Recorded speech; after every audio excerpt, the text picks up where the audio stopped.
মুগ ডাল দিয়ে চাল কুমড়ো ঘন্ট খেয়েছেন? যারা খেয়েছেন তারা তো জানেন, যারা খাননি ভিডিওটা তাদের জন্য। সবার প্রথমে একটা কচি দেখে চাল কুমড়ো কুচো কুচো করে কেটে নিতে হবে, আর সঙ্গে একটু মুগ ডালও নিয়ে নিতে হবে। মুগ ডালের পরিমাণ বেশি লাগবে না, সামান্য হলেই হয়ে যাবে। তো তারপর কড়ায় মুগ ডালটাকে হালকা ভেজে নেবেন, বেশি কড়া করে ভাজবেন না কিন্তু, তাহলে ডাল সেদ্ধ হবে না।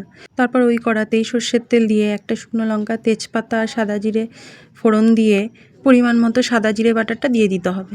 তো তারপর সেটাকে একটু সামান্য কষিয়ে ভেজে রাখা মুগ ডালটা দিয়ে দিতে হবে। তারপর পরিমাণ মতো লবণ হলুদ দিয়ে সেই কুচো কুচো করে কেটে রাখা চাল কুমড়োটা দিয়ে দিতে হবে। তারপর সবটাকে সুন্দর করে মিশিয়ে নিয়ে ঢাকা দিয়ে দিতে হবে। ঢাকা দেওয়ার পর একটু সময় পর ঢাকনাটা খুলে দেখবেন চাল কুমড়োর থেকে জল উঠেছে কিনা। যদি জল না ওঠে তাহলে আপনারা একটু সামান্য জল দিয়ে দেবেন। তো সম্পূর্ণ ব্যাপারটাকে সুন্দর করে ঢেকে ঢেকে আঁচ কমিয়ে রান্না করে নিতে হবে।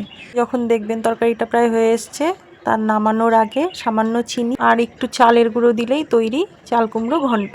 খেতে কিন্তু ব্যাপক